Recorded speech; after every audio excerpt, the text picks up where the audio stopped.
जरा सोचो, एक आदमी के पास अपने सपनों में किसी भी चीजों को असल दुनिया में लाने की पावर आ जाए। कुछ ऐसा ही होता है हमारी आज की कहानी में। तो दोस्तों, कहानी की शुरुआत होती है सानवी नाम के एक गरीब लेखक से, जिसके पास ना तो पैसे थे और ना ही दोस्त और ना ही उसके पास माँ बाप। सबसे बड़ी दिक्कत याद है कि वह पिछले 6 महीनों से सही से सो तक नहीं पाया था, क्योंकि हर रोज उसके सपने में एक अजीब सा आदमी उसे मारने आ जाता था। आज के सपने में वह एक ट्रेन में था जब उसे आदमी ने आकर उसका सर जोर से जमीन पर पटक कर उसे मार डाला था। सपने से जाकर उसने कुछ लिखने की कोशिश की, लेकिन तभी उसका मकान मालिक आ गया। वह उसी वक्त खिड़की से भाग निकला, क्योंकि उसके पास किराए के लिए पैसे नहीं थे। वह रोज आने वाले सपनों से छुटकारा पाने के लिए कुछ भी करने के लिए तैयार था, लेकिन इससे कोई फायदा नहीं हुआ। वह रास्ते में आमलेट खाने के लिए रुक गया, लेकिन दुकानदार ने उस पर रहम खाकर उसे मुफ्त में ही खाना दे दिया। तभी उसे रे नाम की एक लड़की दिखाई दी, जिसे वह बेहद पसंद करता था। वो काफी अच्छा गीत गाती थी, इसलिए वह उसका दीवाना हो गया था।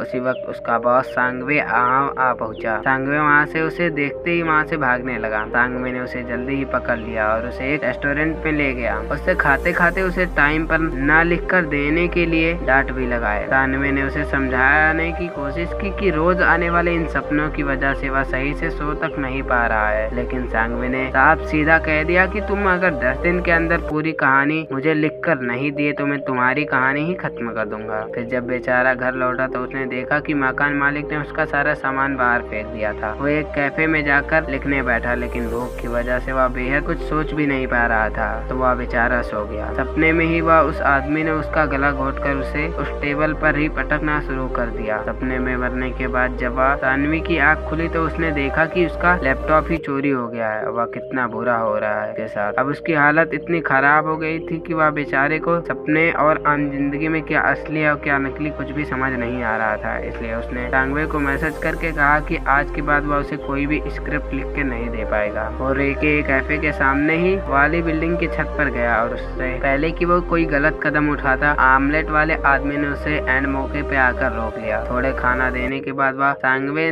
से उसे अपने परेशानी के बारे में उस आदमी को बताया। उस आदमी ने कहा, जब भी तुम्हें यह सपना आए तुम बार बार यह दोहराना कि मैं सपना देख रहा हूँ, मैं सपना देख रहा हूँ। हो सकता है ये दिक्कत से वह जल्दी सपने से बाहर आ जाए। सांगवे रात होने तक उस छत पर ही रहा और फिर अपना फोन बेचकर उसने थोड़ा खाना खरीदा। इसके बाद उसी दुकान से वह कुछ चीजें चुराने की कोशिश करने लगा, लेकिन वहाँ कैमरे लगे थे। आखिरकार वह बाहर बैठकर खाना खाने लगा और उसे देखा कि रे उसकी मदद करने आई थी। उसे यकीन नहीं हुआ और अचानक रे उसी आदमी में बदल गई। उसने सानवी को जोर से कांच पर मारा और असल जिंदगी में उस दुकान वाली लड़की को लग रहा था कि सानवी को मिर्गी आ गई है, इसलिए उसने तुरंत एम्बुलेंस को कॉल कर दिया। उस आदमी ने सांगवे के पेट में तलवार घुसा दी। तभी सांगवे ने तलवार पकड़ ली और दोहराने लगा कि मैं सपना देख रहा हूँ। उसी वक्त उसकी आँख, लेकिन असलियत में वो कांच में से टकराया था, बस उसे तलवार नहीं लगी थी। उल्टा उसे आदमी की तलवार सांगवे के हाथ में ही रह गई थी। वह तुरंत भाग निकला और पूरी रात पार्क में बैठकर उसी तलवार को घूरता रहा। उसे यकीन नहीं हुआ कि ये सपना नहीं है, इसलिए वह उसे काले बाजार में बेचने पहुंच गया। कई लोग उस तलवार को खरीदने चाहते थे, जिससे उसे एहसास हुआ कि जरूर यह बेहद कीमती तलवार है। फिर वह एक पुरानी चीज बेचने वाली दुकान पर गया, जहां उसे उसके बदले $20,000 मिले। सांगवे नया लैपटॉप लिया और बढ़िया खाना खाया। फिर एक होटल के कमरे में उसने नींद की गोली खाई और सपने का इंतजार करने लगा। सपना होटल से ही शुरू होगा, इसलिए वह हॉल में चला गया। उसने एक गमला उठाया और कहा कि मैं सपना देख रहा हूँ, लेकिन इस बार कुछ भी नहीं हुआ। जैसे ही वह आगे बढ़ा, एक आदमी ने उसे पर सोने की कुल्हाड़ी से हमला कर दिया और उस आदमी ने उसके ऊपर कई वार करके उसे घायल कर दिया। लेकिन आखिरकार सांगवे ने कुल्हाड़ी पकड़कर और कहा कि मैं सपना देख रहा हूँ। तभी वो जाग गया और उसके हाथ में कुल्हाड़ी और शरीर पर कोई जख्म भी नहीं था। उसके पास सपने से कोई भी चीज असल जिंदगी में लाने की शक्ति आ गई थी। उसने उसी दुकान पर कुल्हाड़ी बेची और नए कपड़े और नई गाड़ी लेकर गुलछरे उड़ाने लगा। रात को सोने से पहले उसने एक मशहूर म्यूजियम की तस्वीर देखी और सो गया। सपने में वही से शुरू हो गया। सांगवे इतनी सारी बेहद कीमती चीज देखकर हैरान रह गया। अब उसे सिर्फ उसे अजीब आदमी का इंतजार था, लेकिन इस बार वो आदमी मशीन गन के साथ आया। स्नो भागकर गोलियों से बचने लगा, लेकिन जल्द ही मारा गया। स्नो की आँख खुली, लेकिन वो कुछ भी चुरा नहीं पाया था, इसलिए उसने फिर से गोली खाई और सपने में पहुंच गया। वहाँ गोलियों से बचते बचते उसने किसी तरह 2 कीमती चीजें उठाई और कहा कि मैं सपना देख रहा हूँ। बस इस बार उसने अमीर आदमी को यहाँ चीज भेज और $2 मिलियन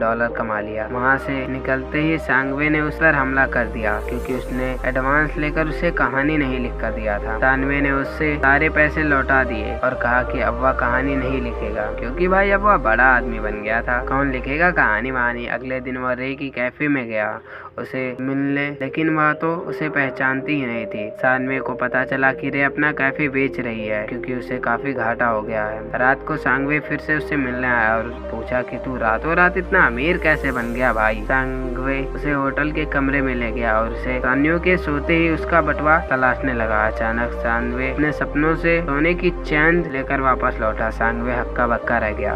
उसने सांगवे से कहा कि अरे भाई यार, मुझे भी अपने साथ ले ले, तू कहे तो मैं सुबह सुबह तेरी पिछवाड़े भी दे दूंगा अगर अपने साथ रख लेगा। भाई आप ऐसा नहीं कमाया जा रहा है। काफी मेहनत के बाद आखिरकार सांगवे मान गया। अगले दिन सांगवे ने रे की कैफे खरीद लिया, लेकिन उसे काम पर रहने को कहा। रे उसकी मदद से काफी खुश थी। तब उसने सांगवे नए सपनों से नई नई चीजें चुराने लगा और सांगवे उसके सोते हुए उसके शरीर की निगरानी करता। एक बैंक लूटते वक्त वो अपनी शक्तियों का इस्तेमाल से उसे अजीब से आदमी का मुकाबला करने लगा, तो वह सिर्फ देखकर ही चीजों को बाहर ले आता था, जैसे एक लाल गाड़ी को लाया था। कुछ समय में ही रे के कैफे में लोगों का भीड़ हो गया, क्योंकि सांगवे सड़क पर लोगों को पैसे देकर अंदर भेजा करता था। उसने आमलेट बेचने वाले उसने एक दिल आदमी को भी पैसे से भरा एक बैग दे दिया। एक दिन बाद में रे को पता चला कि सांगवे असल में एक राइटर है। सांगवे रे को अपनी लाई और लाल गाड़ी को तोहफे में दे दिया। तब उसने याद आया कि ये जिस रात उसने ये रे को पहली बार देखा था, तब तो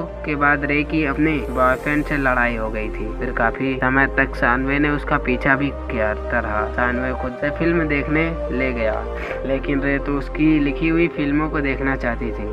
उसका झूठ पकड़ा ना जाए, इसलिए सांगवे ने सच में एक कहानी लिखी और सांगवे को दे दी। जब सांगवे ने वह कहानी पढ़ी तो उसकी आंखें भर आई, क्योंकि वह कहानी बेहद अच्छी थी। उन्होंने खुद पैसे लगाकर बड़े एक्टर लिए और फिल्म बनाई। रे को फिल्म दिखाने ले गया, जहाँ सांगवे की कहानी बताई गई कि वैसे तो उससे बहुत सारी कहानियां लिखी हैं, लेकिन कभी अपना नाम नहीं दिया, क्योंकि वो एक आम आदमी की तरह देश के विदेश घूमना चाहता था। एक दिन सपने में उसे एक साधु दिखा दिया। जब उसने साधु की बेल्ट लेने की कोशिश की तो साधु ने अपनी काली उंगलियों से उसकी छाती पर 2 निशान बना दिए। इस बार वो अजीब सा आदमी नहीं आया और सारा खजाना साधु के साथ ही गायब हो गया। एक रात वो रे को सब सच बताने वाला था कि उसकी छाती में तेजी से दर्द हुआ और उसने देखा कि वो वहाँ से 2 काले निशान भी थे। साधु अपने निशान छोड़ा था। वो सीधा अपने घर जाकर सोने को तैयार हो गया। अजीब सी पुरानी बिल्डिंग में पहुंचा, जिसके बाद बालकनी में कोई खड़ा था। उसने पास जाकर देखा कि ये खुद न्यो ही था। वह हवा में गायब हो रहा था। जब उसकी आँख खुली तो उसके कंधे पर एक नए निशान था। वह धीरे धीरे वह निशान आने लगा जहाँ उसे सपने में चोट लगी थी। अगली सुबह वो आमलेट वाले आदमी से का राज पूछने गया, लेकिन रास्ते में ही उससे किसी ने किडनैप कर लिया। असल में उसे कुछ गुंडों ने पकड़ लिया, जिसका लीडर उसे $10 मिलियन के बदले छोड़ने को राजी हो गया। लेकिन जब सांगवे पैसे लेकर पहुंचा तो उसने अमीर पैसे के साथ ही सांगवे को भी पकड़ लिया। अब उसके पास कोई रास्ता नहीं था, इसलिए सभी बदमाशों को अपने खुफिया कमरे में ले गया, जहां उसने सारा चोरी का सामान रखा था। क्वाउंड उसके अमीर होने का राज जानना चाहता था। तभी रे उससे मिलने आ गई, लेकिन सांगवे ने उसे जान बचाने के लिए उसी वक्त कॉल पर कह दिया कि मैं तुम्हें नहीं जानता, तुम यहाँ से चली जाओ, मुझसे मिलने दोबारा मत आना। लेकिन उस घर के गार्ड ने उसे अंदर आने दिया। तभी एक बदमाश ने उसे पकड़कर सांगवे के पास ले आया। ये क्वांग पर हमला कर दिया। सांगवे ने फिर मौका देखकर बदमाश को गमले से मारा और रे को छुड़ा लिया, लेकिन पीछे से एक गुंडे ने उसकी पीठ पर छुरा घोंप दिया। रे और सांगवे जान बचाकर भागने लगे, लेकिन सांगवे भी सही से चल नहीं पा रहा था। एक गुंडे ने फिर से उसे सांगवे पर चाकू मार दिया, लेकिन सांगवे ने अपनी जान की बाजी लगाकर सांगवे को भगा दिया। गुंडों ने बेचारे सांगवे की मौत के घाट उतार दिया। उधर सांगवा और रे तभी भी एक गुंडा पहुंच गया और उन्होंने मारने लगा। पीछे से सांगवे ने उस पर अपनी तलवार से हमला करके आखिरकार दोनों बेहोश हो गए और सांगवे की आग बर्बाद आबाद सी जगह पर खुली।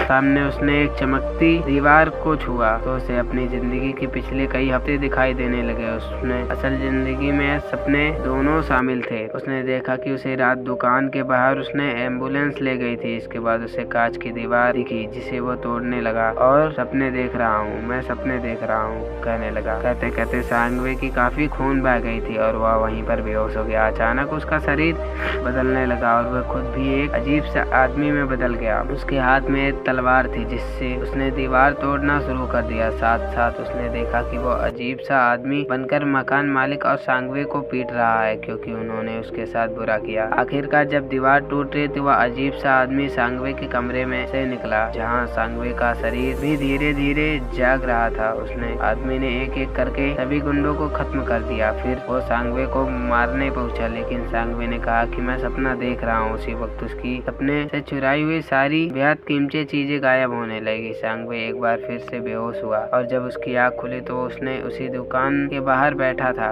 रे ने उसे पहचान लिया और उसे खाने के लिए कुछ दिया। उसने बताया कि उसने सांगवे की कहानी पढ़ी थी जो उसे बहुत अच्छी लगी। उसने दया करके सांगवे को अपने कैफे में नौकरी दे दी और ये सुनते ही उसकी आँख भर आई। तब हमें पता चलता है कि रे तब जानती थी कि सांगवे उसका पीछा करता है। कुछ समय बाद रे उसे तोहफे में एक लैपटॉप दी जिससे वह अपने काम शुरू कर सके। फिर सांगवे से मिलकर उसके पैसे लौटाने लगे। सांगवे ने पैसे लेने से मना कर दिया था बल्कि उसे और ढेर सारे पैसे दिए और कहा कि तुम्हारी एक पुरानी लिखी हुई कहानी काफी अच्छी चल रही है। कुछ दिनों बाद सांगवे जब आमलेट वाले आदमी के पास गया तो उस आदमी ने उसे पेट पर एक निशान दिखाया और बताया कि उसके पास भी ऐसा एक टाइम पर शक्तियाँ हुआ करती थी। तरह उसने भी आम जिंदगी